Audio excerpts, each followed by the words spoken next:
Idol, may tinuturuan tayo ngayon. Ayan, nandito na tayo sa highway.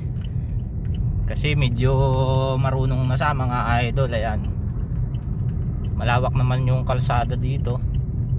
Ayan, 4 lanes. Ayan, maluwag. Kaya diretso lang yung takbo namin. Ayan o. Dito ka lang banda sa gilid. Yun, yung linya na to dito ka lang para makapag-overtake sila dyan. Ayan,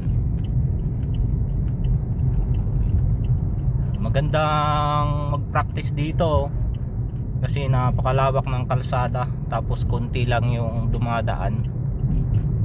Ayan, tapos masyado na rin tayong mabilis mga idol kasi marunong na sa mga ilang turo lang. Ayan, mamaya bibili kami ng